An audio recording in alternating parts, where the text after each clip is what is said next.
सातवें प्रथम अध्याय से हम लोग पाठ कर रहे हैं, जहां सुखदेव गोस्वामी सिद्धांतिक रूप से परीक्षित महाराज को समझा रहे हैं कि कैसे तीन गुणों के प्रभाव से व्यक्ति अपने जीवन में परिस्थितियों का निर्माण करता है।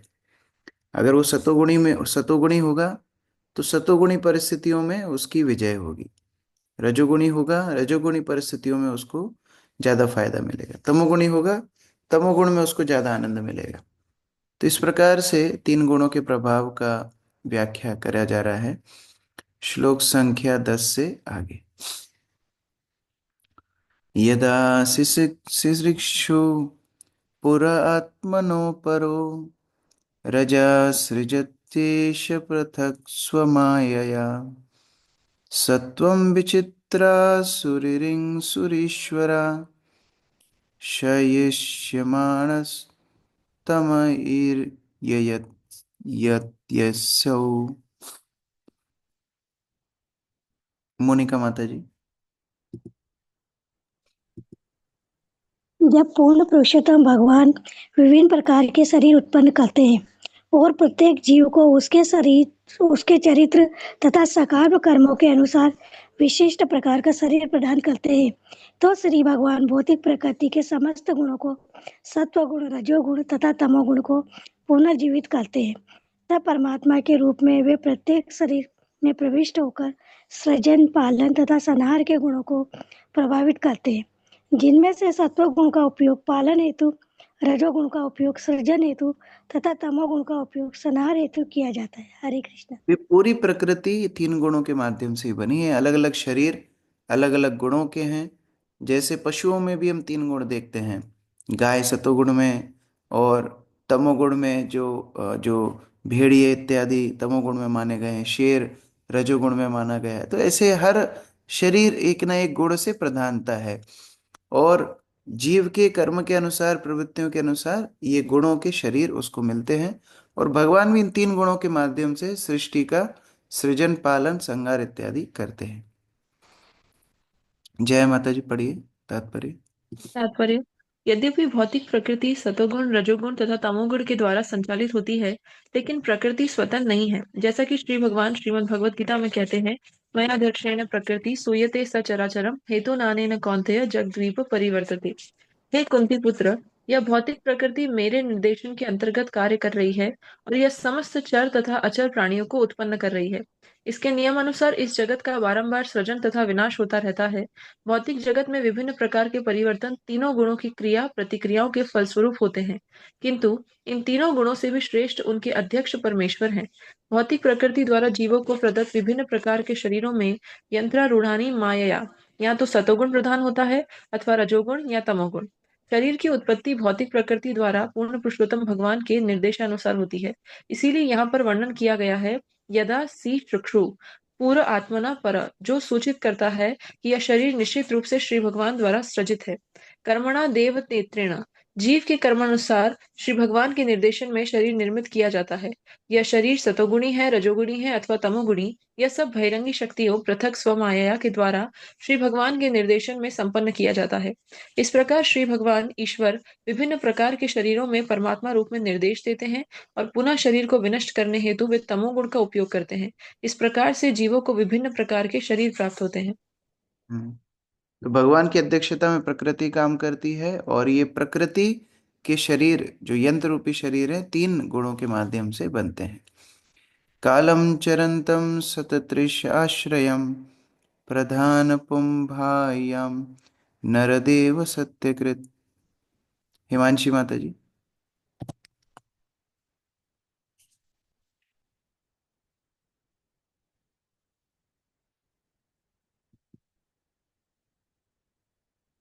शोभा माता जी।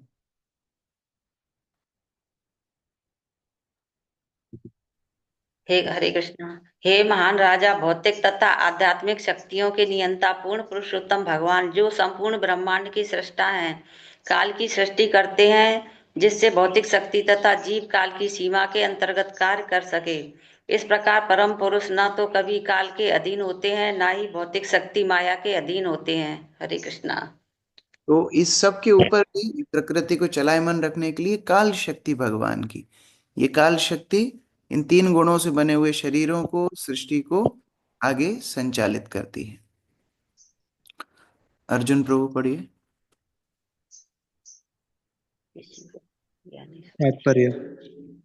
किसी को कभी भी यह नहीं सोचना चाहिए कि भगवान काल पर आश्रित है। वे वास्तव में ऐसी स्थिति उत्पन्न करते हैं जिससे प्रकृति कार्य करती है और जिसमें बद्ध जीव प्रकृति के अधीन रहता है। बद्ध जीव तथा प्रकृति दोनों ही काल के अधीन कर्म करते हैं, किंतु भगवान काल की क्रियाओं प्रतिक्रियाओं के अधीन नहीं है, क्योंकि काल की सृष्टि भगवान ने ही की है।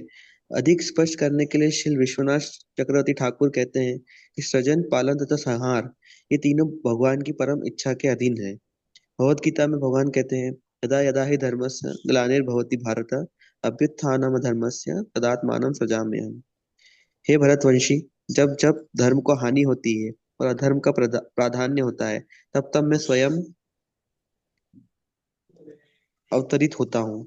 क्योंकि भगवान कृष्ण सबों के नियंत्रक है, अतः वे जब जब प्रकट होते हैं तो काल की सीमाओं में बंधे नहीं होते। जन्म कर्म च में दिव्यम। इस श्लोक में कालम चरंतम सजित सजतीश आश्रयम पद सूचित करता है कि चाहे सतोगुण का प्राधान्य हो या रजोगुण अथवा तमोगुण का, यद्यपि भगवान काल के भीतर कार्य करते हैं, किंतु हमें यह नहीं सोचना चाहिए कि भगवान काल के अधीन है। काल उनके अधीन है, क्योंकि वे इसका सृजन एक निश्चित विधि से कर्म करने के लिए करते हैं। वे कर्म को काल के नियंत्रण में नहीं करते। भौतिक जगत की सृष्टि तो भगवान की एक लीला मात्र है। हर वस्तु उनके पूर्ण नियंत्रण में रहती है, क्योंकि सृष्टि का जन्म तब होता है जब रजोगुण प्रधान होता है। अतः भगवान रजोगुण को सुविधाएं प्रदान करने के लिए आवश्यक काल की सृष्टि करते हैं। इसी प्रकार वे पालन तथा संहार के लिए आवश्यक कालों का सृजन करते हैं। इस प्रकार यह श्लोक प्रतिपादित करता है कि भगवान काल की सीमाओं के भीतर नहीं है। कई बार लोग बोलते हैं कि देखो भगवान भी तो कर्म बंधन में है, भगवान का भी तो समय बुरा चला तो सीता मैया का हरण हो गया, और फिर भगवान का समय अच्छा हुआ तो सीता मैया वापस आ गई। तो इस तरह की मूर्खता है, क्योंकि भगवान स्वयं काल की सृष्टि करने वाले हैं, गुणों की सृष्टि करने वाले हैं। तो कभी भी ये विचार नहीं करना चाहिए कि भगवान काल के अधीन है। तो ये क्यों बता रहे हैं? क्योंकि जितने भी अनुकूल और प्रतिकूल भाव होते हैं, जैसे इच्छा, द्वेष इत्यादि, ये तीन गुणों का प्रभाव काल के प्रभाव के अनुसार होते हैं। मान लो आज आपका कोई बहुत अच्छा मित्र है, तो जरूरी नहीं है पूरे जीवन अच्छा मित्र रहेगा, तो ये काल का प्रभाव ही तो हुआ। जिससे आज प्रेममय संबंध था, कुछ कालांतर में वो उतना संबंध अच्छा नहीं हुआ। तो ये द्वेष कैसे आया या विरक्ति कैसे आई? काल के प्रभाव से आई। तो ये तीन गुण भी भगवान के अधीनस्थ हैं और काल भी भगवान के अधीनस्थ है। तो ऐसा नहीं है कि भगवान आज समदर्शी हैं तो कल समदर्शी नहीं रहेंगे, नहीं। क्योंकि काल भी भगवान के अधीनस्थ है, तो वो हमेशा ही समदर्शी रहेंगे। ये भी जानना आवश्यक है। यामिनी माता जी।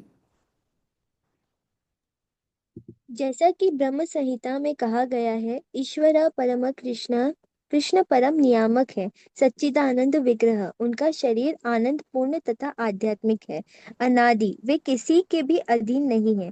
जैसा कि भगवान ने भगवत गीता में पुष्टि की है, मता परतरम न्यायत किंचित अस्ति धनंजय। हे धन के विजेता अर्जुन, कोई भी सत्य मुझसे श्रेष्ठ नहीं। कोई भी वस्तु कृष्ण से बढ़कर नहीं हो सकती, क्योंकि वे प्रत्येक वस्तु के नियंत्रक तथा सृष्टा हैं। परतरम माया नान्यत, नान्यत मतलब कोई भी, चाहे वो गुण हो, चाहे वो प्रकृति हो, चाहे वो काल हो, चाहे वो देवता हो, कोई भी भगवान से बड़े नहीं है। वो सब भगवान के अधीनस्थ ही है, ना उनके बराबर ना उनके बड़े। भूमिका माता जी। मायावादी दार्शनिकों का कहना है कि यह जगत मिथ्या है, अतएव हमें इस मिथ्या सृष्टि की परवाह नहीं करनी चाहिए। ब्रह्म सत्य, जगत मिथ्या। किंतु यह सही नहीं है। यहाँ पर सत्यकृत कहा गया है, अर्थात सत्यम परम द्वार जो भी उत्पन्न किया जाता है वह मिथ्या नहीं कहा जा सकता। सृष्टि का कारण सत्य है, अतएव कारण का प्रकार्य किस तरह मिथ्या हो सकता है। सत्यकृत शब्द का व्यवहार ही यह प्रतिपादित करने के लिए किया गया है कि भगवान द्वारा उत्पन्न प्रत्येक वस्तु वास्तविक है, मिथ्या नहीं। भले ही सृष्टि क्षणिक हो, किंतु मिथ्या नहीं है। और इसी के साथ ये भी जानना जरूरी है कि भगवान की सारी सृष्टि ये भी शाश्वत है। यद्यपि भगवान कभी कभी उसका प्रकाश करते हैं, कभी कभी उसकी प्रलय करते हैं, लेकिन उसको मिथ्या नहीं जानना चाहिए। भगवान जब इस सृष्टि में आएंगे तो वो दिव्य लीला कर सकते हैं। अगर पूरे संसार को हम मिथ्या बता देंगे, मतलब भगवान भी संसार में आएंगे तो मिथ्या है, उनकी लीला भी झूठ है, ये मायावादी सोचते हैं। लेकिन ऐसा नहीं है। भगवान जब इस धरती पे आएंगे तो वो सत्य लीला कर सकते हैं, वो नित्य लीला कर सकते हैं। लेकिन हम लोग जब शरीर में आते हैं, ये क्षणिक है, ये क्षणभंगुर है। य एष राजन् अपि काल ईशिता सत्वं सुरानेकमिवैधति अथा तत्प्रत्यनीकान् सुरप्रियो रजस्तमस्कान् प्रमिणोत्युरुक्षवाः। विपिन प्रभु। हरे कृष्ण प्रभु जी। हे राजन, यह काल सत्वगुण को बढ़ाता है। इस प्रकार यद्यपि परमेश्वर नियंता है, किंतु वे देवताओं पर कृपालु होते हैं, जो अधिकांशतः सत्वगुणी होते हैं। तभी तमोगुण से प्रभावित असुरों का विनाश होता है। परमेश्वर काल को विभिन्न प्रकार से कार्य करने हेतु प्रभावित करते हैं, किंतु वे कभी पक्षपात नहीं करते। उनके कार्यकलाप यशस्वी हैं, अतः वे पुरुषवा कहलाते हैं। हरे कृष्ण प्रभु। अभी बहुत ध्यान से ये श्लोक को समझना। ये अभी इसका क्रक्स है। इस श्लोक में अभी ये तीन गुणों का पूरा जो व्याख्या हुआ, इसका फाइनल ये है। क्या? सतोगुण में भगवान पालन करते हैं, रजोगुण में सृष्टि करते हैं, तमोगुण में विध्वंस करते हैं। ये तीन गुणों का कैरेक्टरिस्टिक है। अब तमोगुण में जो होगा उसका क्या होगा? विध्वंस होगा। जो सतोगुण में होगा उसका क्या होगा? पालन होगा, क्योंकि वो गुण का स्वभाव है, उस गुण का कैरेक्टरिस्टिक है पालन होना। सतोगुणी जो होगा उसका पालन होगा, तमोगुणी जो होगा उसका विध्वंस होगा। ये गुण का प्रभाव है। जैसे हम मीठा खाते हैं तो मीठा ही लगेगा, उसी तरह सतोगुणी व्यक्ति का पालन होगा, तमोगुणी का विध्वंस होगा। अब देवता सतोगुणी होते हैं तो उनका क्या होगा? पालन होगा। तमोगुणी असुर होते हैं तो उनका विध्वंस होगा। तो क्योंकि उन्होंने वो गुण को स्वीकार किया है, वो गुण के कारण उनका पालन या संहार हो रहा है। ये इसका फाइनल अभी कंक्लूजन सुखदेव गोस्वामी बता रहे हैं। स्वाति माता जी।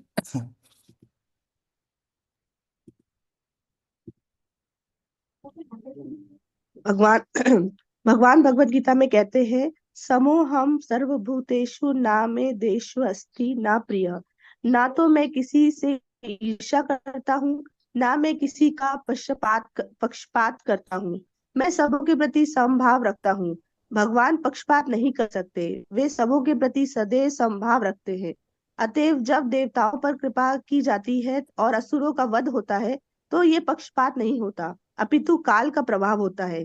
इसका एक अच्छा उदाहरण यह है कि बिजली का मिस्त्री एक ही विद्युत शक्ति से हीटर तथा कूलर को जोड़ता है। गर्म करने तथा ठंडा करने का कारण मिस्त्री द्वारा इच्छा अनुसार विद्युत शक्ति का समायोजन होता है, परंतु वस्तुतः मिस्त्री को न तो गर्म अथवा ठंडा करने से, ना ही उससे उत्पन्न सुख या दुख से कोई प्रयोजन रहता है। तो ऐसी हम घर में फ्रिज भी लगाते हैं, हम घर में हीटर भी लगाते हैं। तो अब दोनों में किसी में ठंडा हो रहा है, किसी में गर्म हो रहा है। तो इसमें बिजली की समदर्शिता ही है, लेकिन यंत्र का अंतर है। यंत्र अलग अलग हो गया तो कार्य अलग अलग हो गया। तो उसी तरह काल का प्रभाव, तीन गुणों के प्रभाव से व्यक्ति को अलग अलग परिस्थिति होती है। मीनू माता जी पढ़िए आगे। ऐसी अनेक ऐतिहासिक घटनाएं हैं जिसमें भगवान ने किसी असुर का वध किया, किंतु भगवान की कृपा से उसे उच्चतर पद मिल गया। पूतना इसका एक उदाहरण है। पूतना का उद्देश्य कृष्ण को मार डालना था। अहो अहो बकी यम स्तन काल कुटम। वह अपने स्तनों में विष लगाकर कृष्ण को मारने के लिए उद्देश्य से नंद महाराज के घर गई, किंतु जब वह मार डाली गई तो उसे वैसा ही उच्चतम पद प्राप्त हुआ जैसा कि कृष्ण की माता को। कृष्ण इतने दयालु तथा निष्पक्ष है कि चूंकि उन्होंने पूतना का स्तनपान किया था, अतएव उन्होंने तुरंत उसे अपनी माता के रूप में स्वीकार कर लिया। पूतना का इस प्रकार वध करने से भगवान की निष्पक्षता में कोई कमी नहीं आई। वे सबों के मित्र है, सुहदम सर्वभूतानाम। अतएव पूर्ण पुरुषोत्तम भगवान के चरित्र पर पक्षपात का आरोप नहीं लगाया जा सकता, क्योंकि परम नियता के अपने पद को वे सदा बनाए रखते हैं। भगवान ने पूतना का वध शत्रु के रूप में किया, किंतु उनके परम नियता होने के कारण उसे अपनी उसे उनकी माता जैसे उच्च पद की प्राप्ति हुई। अतएव शील मधु मधु मुनि कहते हैं, काले काले विषय अपिशिता देहादि कारण तत्व सुरानी कम इव स्थितम सत्वम। सामान्यतः हत्यारे को फांसी दी जाती है और मनु संहिता में तो कहा गया है कि राजा हत्यारे का वध करके उस पर कृपा करता है और इस प्रकार उसे विविध प्रकार के कष्टों से बचा लेता है। अपने पाप में कर्मों के कारण ऐसा हत्यारा राजा की कृपा से मार दिया जाता है। कृष्ण परम न्यायकर्ता के रूप में इसी प्रकार से आचरण करते हैं क्योंकि वे परम नियता है। अतएव निष्कर्ष यह निकाला गया है कि भगवान सदैव निष्पक्ष रहते हैं और सभी जीवों पर अत्यधिक दयालु हैं। तो भगवान की इतनी उदारता है, यद्यपि सतोगुण तमोगुण रजोगुण के प्रभाव से शरीरों का अलग अलग क्रियाकलाप चलता है, लेकिन अगर ये तीनों किसी ना किसी माध्यम से अगर भगवान के पास आ जाएंगे तो सतोगुणी का भी उत्थान होगा, तमोगुणी का भी होगा, रजोगुणी का भी होगा। तो असुर भी जो भगवान के हाथों से मरेंगे उनको भी मुक्ति मिलेगी। सतोगुणी भगवान के हाथों भगवान के सामने अपना शरीर त्याग करेगा, उसको भी वैकुंठ इत्यादि लोकों का प्राप्ति होगी। तो यहाँ पर उदाहरण दिया जा रहा है कि अगर राजा किसी अपराधी को दंड देता है तो वो दंड अगर इसी जीवन में भोग लेगा राजा का दिया हुआ, तो अगले जीवन में उसको उसका फल नहीं मिलेगा।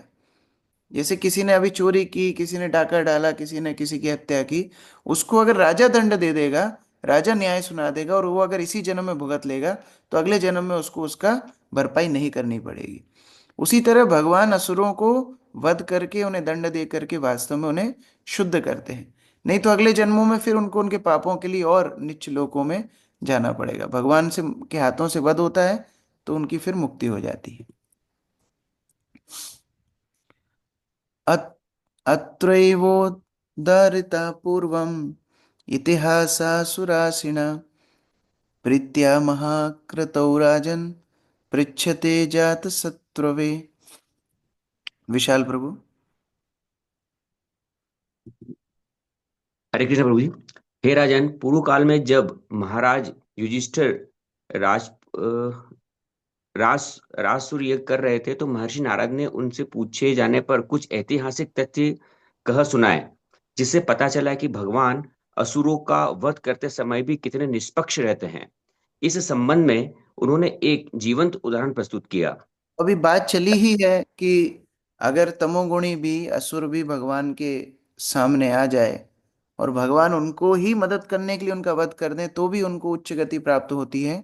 ये बात चली तो अब सुखदेव गोस्वामी उदाहरण दे रहे हैं कि उस समय की बात है जब युधिष्ठिर महाराज ने राजसूय यज्ञ किया और युधिष्ठिर महाराज के राजसूय यज्ञ में महर्षि नारद भी उपस्थित थे। उन दोनों के बीच में जो वार्तालाप हुई उसका व्याख्यान अभी आगे करने वाले हैं। देवदत्त प्रभु।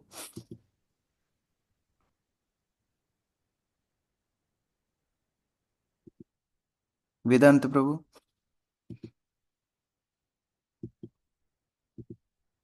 इस श्लोक में महाराज युधिष्ठिर द्वारा किए जा रहे राजसूय यज्ञ में स्थली पर जब भगवान ने शिशुपाल का वध किया तब भी वह कितने निष्पक्ष थे इसका पता चलता है। उस समय किसका किसका वध हुआ था? शिशुपाल का हुआ था। और क्या विशेष उसमें डिटेल थी वो अभी चर्चा की जाएगी। दृष्ट्वा महाभूतं राजा राजसूये महाकृतौ वासुदेवे भगवती सायुज्यं चेदि भूभुजा तत्रासीनं सुरऋषिं राजपाण्डो सुतः कृतौ प्रपृच्छ विस्मिता मना मुनिनां शृण्वतामिदम्। रेखा माता जी।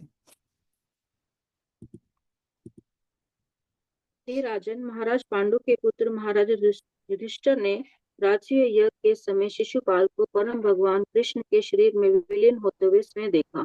अतएव आश्चर्यचकित होकर उन्होंने वहीं पर बैठे महर्षि नारद से इसका कारण पूछा। जब उन्होंने यह प्रश्न पूछा तो वहां पर उपस्थित सारे ऋषियों ने भी इस प्रश्न को पूछे जाते सुना। हरे कृष्ण। तो हुआ ऐसा कि भगवान ने शिशुपाल का वध किया और शिशुपाल की जो आत्मा थी वो भगवान के शरीर में विलीन हुई और वहां से उसको सायुज्य मुक्ति मिली। यहाँ बोला है सायुज्यम वासुदेवे भगवती सायुज्यम। चेदी भूभुजा, चेदीराज शिशुपाल को सायुज्य मुक्ति प्राप्त हुई। तो जब सायुज्य मुक्ति प्राप्त हुई तब युधिष्ठिर महाराज को प्रश्न आया कि अरे ये तो इतने अपशब्द बोल रहा था, 100 अपशब्द बोले, फिर उसके बाद भगवान ने इसका वध किया। तो बाहर से देखने में तो ऐसा लगता है कि इसने अपराध किया, भगवान ने क्रोध में आके इसका वध कर दिया, लेकिन इसकी आत्मा को मुक्ति मिल गई, इसको भी भगवान के चरणों में आश्रय मिल गया, ये कैसे संभव है? युधिष्ठिर महाराज आश्चर्यचकित होके नारद मुनि को पूछ रहे हैं। देखो वहां भगवान भी उपस्थित हैं, लेकिन युधिष्ठिर महाराज भगवान को नहीं पूछ रहे हैं, नारद मुनि को पूछ रहे हैं। तो यहाँ भी हायरार्की फॉलो कर रहे हैं कि डायरेक्ट भगवान को नहीं जा रहे हैं, नारद मुनि को जा करके पूछ रहे हैं, आप बताइए ये क्या क्या हुआ अभी सामने मेरे। श्री युधिष्ठिरोवाच अहो अत्यद्भुतम यत् दुर्लभैकान्तिकान् कन्तिनामपि वासुदेवे परे तत्त्वे प्राप्तिश्चेद्यस्य विद्विषा। आह्लादनी शक्ति माता जी। हरे कृष्ण प्रभु जी। महाराज युधिष्ठिर ने पूछा, यह अत्यंत अद्भुत है कि असुर शिशुपाल अत्यंत ईर्ष्यालु होते हुए भी पूर्ण पुरुषोत्तम भगवान के शरीर में लीन हो गया।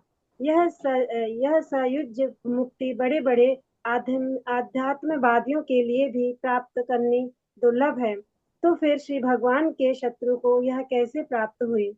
हरे कृष्ण। भगवान के अंदर कितनी करुणा होगी और कितनी सहिष्णुता होगी, कितनी टॉलरेंस होगी कि जो जन्म से ही उनको गाली दे रहा था उसको भी स्वीकार किया।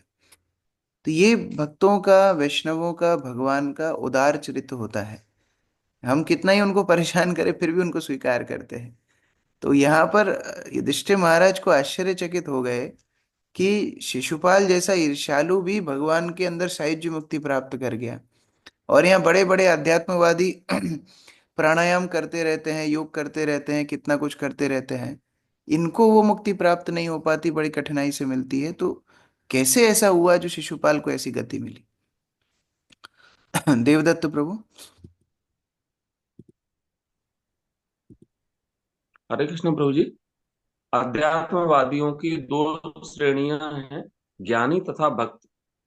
भक्तगण भगवान के शरीर में लीन होने की कोई इच्छा नहीं रखते, लेकिन ज्ञानी जन ऐसा चाहते हैं। किंतु शिशुपाल न तो ज्ञानी था न ही भक्त, फिर भी मात्र भगवान से ईर्ष्या करने के कारण उसे भगवान के शरीर में लीन होने जैसी सदगति प्राप्त हुई। निश्चय ही यह आश्चर्यजनक था। अतएव महाराज युधिष्ठिर ने शिशुपाल के ऊपर भगवान की इस रहस्यमयी कृपा का कारण पूछा। हे मुनिजन, एतद्विदितुम् इच्छामः सर्वे एव वयं मुने भगवन् निन्दया वेनः द्विजयी तमसि पातितः। रानू माता जी।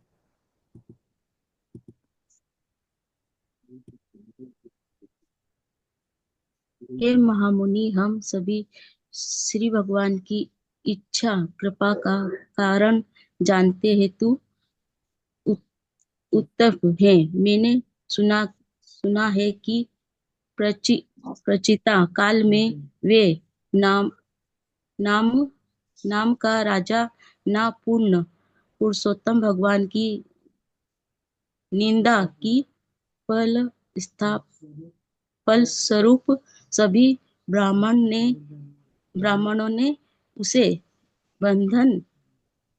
बांधन किया कि वह नर में जाए। शिशुपाल को भी नर का राज जाना चाहिए था।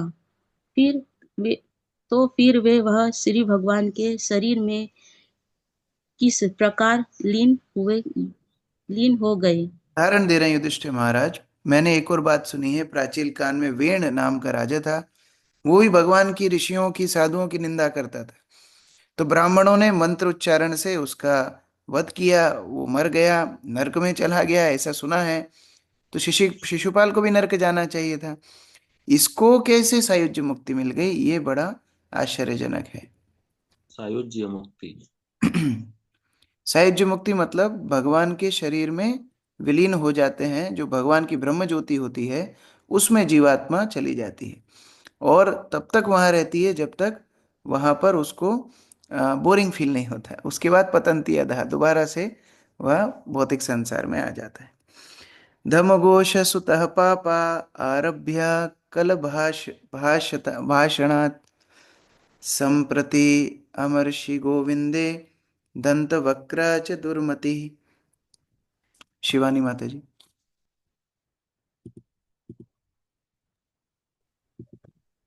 हरे कृष्णा प्रभु जी, दंडवत प्रणाम। अपने बाल्यकाल के प्रारंभ से ही जब वह ठीक से बोल भी नहीं पाता था, दमघोष के महापापी पुत्र शिशुपाल ने श्री भगवान की निंदा करनी प्रारंभ कर दी थी और वह मृत्यु काल तक भगवान श्री कृष्ण से ईर्ष्या करता रहा। इसी प्रकार उसका भाई दंत वक्र भी ऐसी आदतें पाले रहा।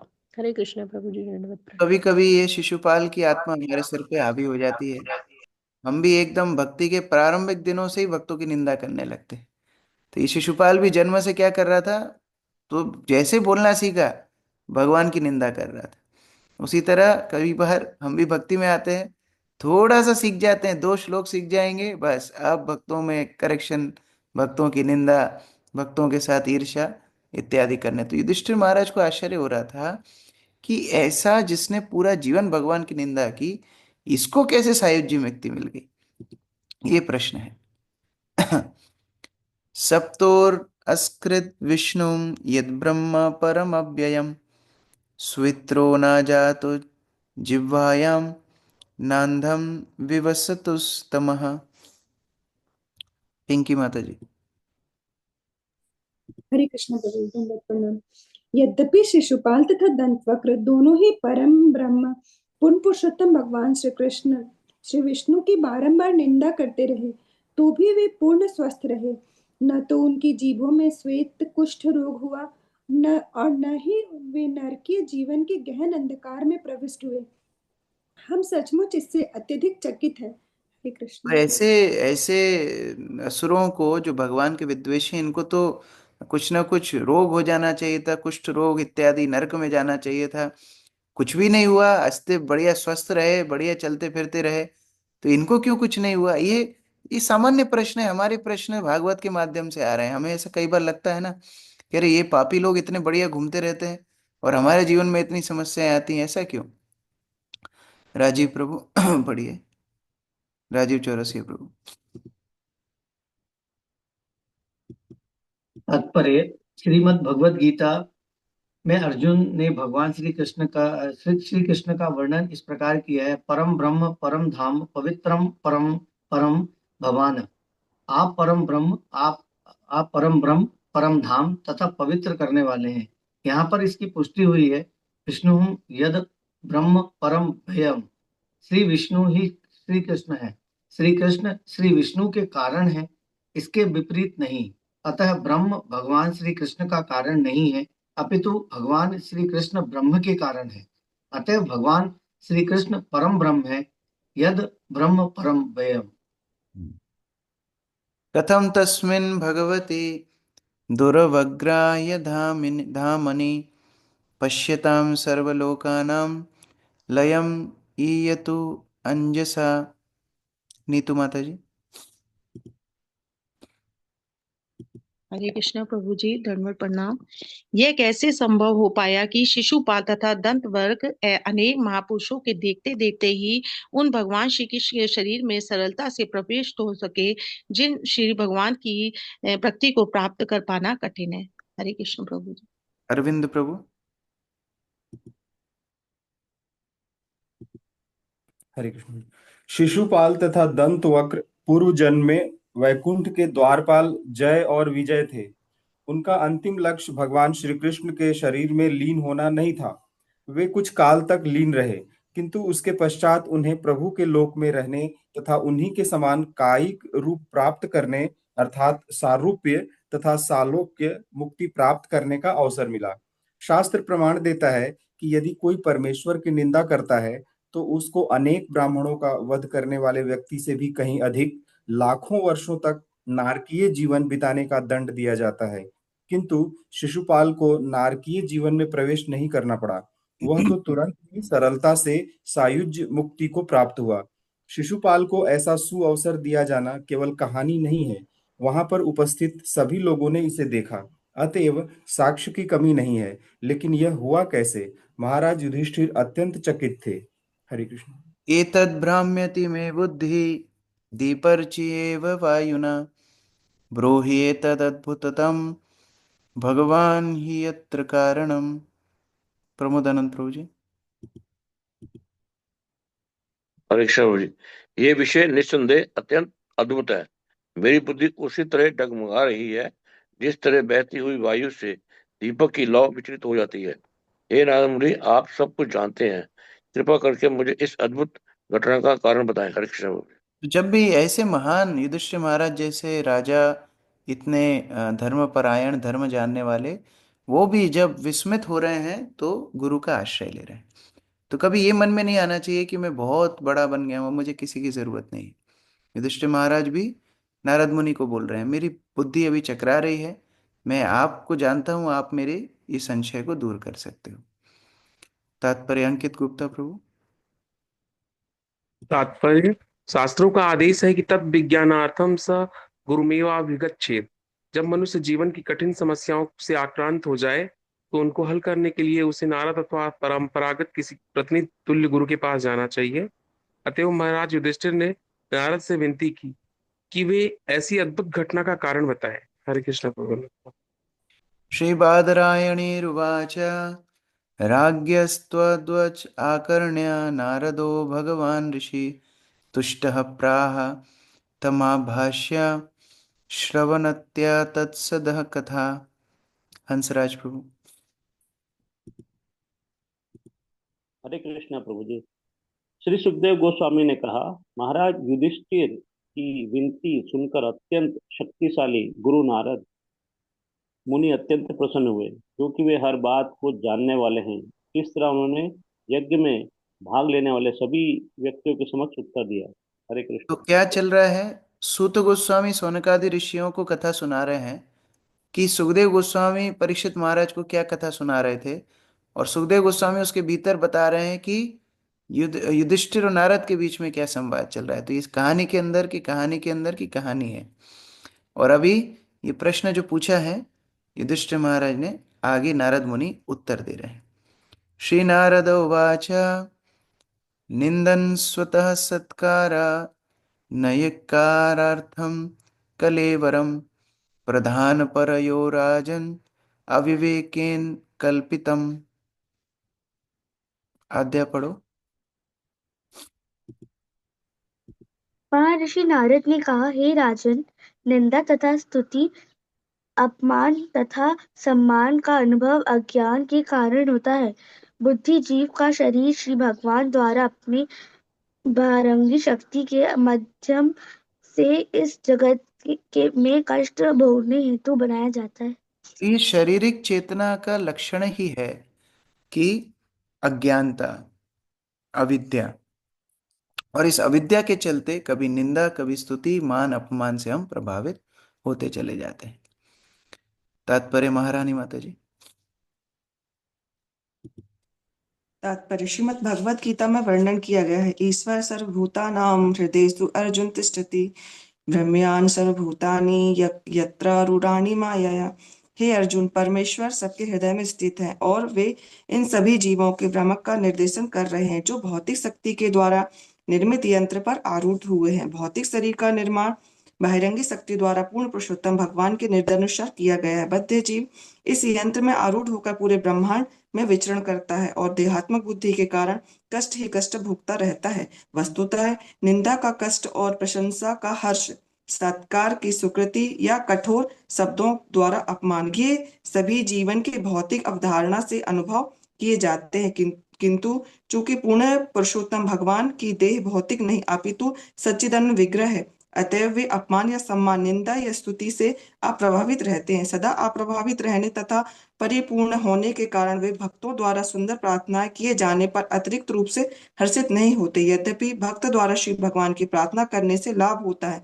निस्संदेह श्री भगवान अपने कथाकथित शत्रुओं के प्रति अत्यंत दयालु रहते हैं, क्योंकि जो श्री भगवान को सतत अपना शत्रु मानकर भी उनका स्मरण करता है उसे भी लाभ होता है। यद्यपि यह श्री भगवान का प्रतिकूल भाव से स्मरण करता है, बद्ध जीव जो शत्रु या मित्र चाहे किसी भी रूप में श्री भगवान पर अनुरुक्त हो जाता है, वह महान लाभ ही प्राप्त करता है। हरे कृष्ण। तो अत्यधिक प्रसन्नता होना मान में या सम्मान में, और जब कोई हमारी निंदा करे तो अत्यधिक प्रभावित हो जाना, ये सारी शारीरिक चेतना के लक्षण है। लेकिन भगवान सच्चिदानंद विग्रह है, वो ऐसी भौतिक वस्तुओं से प्रभावित नहीं होते। हिंसा तदभिमानेन दंड पौरुषयो यथा वैश्यमयि मय्यमिहा भूतानां ममाहामिति पार्थिवा। प्रतिभा माता जी। हरे कृष्णा प्रभु जी, दंडवत प्रणाम। हे राजन, देहान बुद्धि के कारण बद्ध जीव अपने शरीर को ही आत्मा मान लेता है और अपने शरीर से संबंधित हर वस्तु को अपनी मानता है। चूंकि उसे जीवन की यह मिथ्या धारणा रहती है, अतः उसे प्रशंसा तथा अपमान जैसे द्वंद्वों को भोगना पड़ता है। हरे कृष्ण। तात्पर्य मृणालिनी माता जी। जी प्रभु जी, हरे कृष्ण। जब बुद्धिजीव शरीर को ही आत्मा मान लेता है, तभी वह अपमान या प्रशंसा के प्रभावों का अनुभव करता है। तभी वह एक व्यक्ति को शत्रु और दूसरे को मित्र मान लेता है, और वह शत्रु को अपमान तथा मित्र का सत्कार करना चाहता है। मित्रों तथा शत्रुओं की यह सृष्टि उसकी देहात्म बुद्धि का परिणाम होती है। हरे कृष्ण। तो शारीरिक चेतना में ही तो व्यक्ति ये सोचता है कि ये मेरा शत्रु है, ये मेरा मित्र है, नहीं तो आत्मा के स्तर पे तो हम सभी भगवान के अंश हैं। तो वहां द्वेष भी नहीं होना चाहिए, वहां किसी प्रकार का आसक्ति भी नहीं होना चाहिए। यन्निबद्धो भीमनोऽयं तद्वा वधात् परिणाम वधः तथा न यस्य कैवल्यात् अभिमानोऽखिलात्मनः परस्य दमकर्तुर्हि हिंसा केनास्य कल्पते। अमित प्रभु पढ़िए। हरे कृष्ण प्रभु जी, दंडवत प्रणाम। देहात्म बुद्धि के कारण बद्ध जीव सोचता है कि शरीर नष्ट हो जाता है तो जीव भी नष्ट हो जाता है। पूर्ण पुरुषोत्तम भगवान श्री विष्णु ही परम नियंता तथा समस्त जीवों के परमात्मा है। चूंकि उनका कोई भौतिक शरीर नहीं होता, अतएव उनमें मैं तथा मेरा जैसी भ्रांत धारणा नहीं होती। अतएव यह सोचना उचित नहीं है कि जब उनकी निंदा की जाती है या उनकी स्तुति की जाती है तो वे पीड़ा या हर्ष का अनुभव करते हैं। ऐसा कर पाना उनके लिए असंभव है। इस प्रकार उनका न कोई शत्रु है न कोई मित्र। जब वे असुरों को दंड देते हैं तो उनकी भलाई हेतु ऐसा करते हैं, और जब भक्तों की स्तुतियां स्वीकार करते हैं तो वह उनके कल्याण हेतु होता है। वे ना तो स्तुतियों से प्रभावित होते हैं ना निंदा से। हरे कृष्ण। तो ना तो उनको स्तुति चाहिए न निंदा चाहिए। भगवान दोनों ही परिस्थितियों में जो उनका आश्रय लेगा, चाहे असुर आ जाए सामने, चाहे भक्त आ जाए, दोनों को ही उनके स्तर से ऊपर उठाने का प्रयास भगवान करते हैं।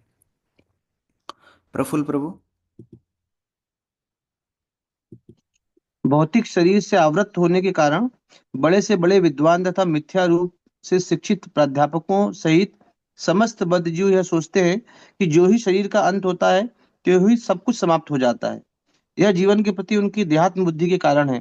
भगवान श्री कृष्ण को न तो ऐसी देहात्म बुद्धि होती है, न ही उनका शरीर उनकी आत्मा से भिन्न होता है।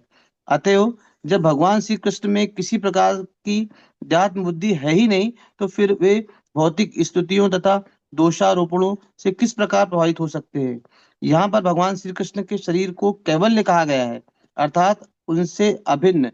क्योंकि प्रत्येक व्यक्ति को देहात्म बुद्धि की अवधारणा होती है, अतएव यदि भगवान श्री कृष्ण भी ऐसी ही धारणा वाले हो तो फिर उनमें और बद्ध जीव में क्या अंतर हुआ।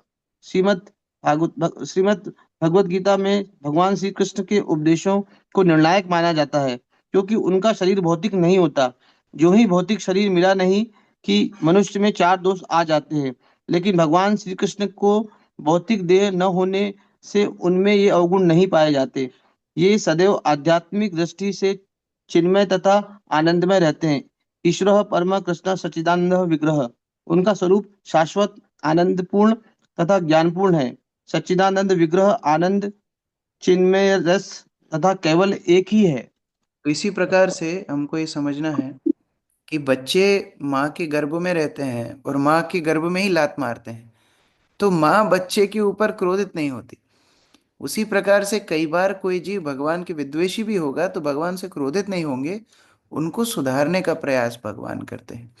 तो क्योंकि वो स्वयं शारीरिक चेतना में नहीं है, ऐसे शरीर के संबंधित जो इच्छा द्वेष हैं वो उनके चरित्र में देखने के लिए नहीं मिलते। मणि माता जी पढ़िए। कृष्ण प्रत्येक व्यक्ति के हृदय के भीतर परमात्मा रूप में विस्तार कर सकते हैं। भगवत गीता 13.3 में इसकी पुष्टि हुई है। क्षेत्रज्ञ चापी मां विद्धि सर्व क्षेत्रेषु भारत। भगवान परमात्मा है, अर्थात सभी जीवों की आत्मा है। ऐसे यह स्वाभाविक रूप से निष्कर्ष निकलता है कि उनमें द्वेषपूर्ण देहात्म बुद्धि नहीं पाई जाती।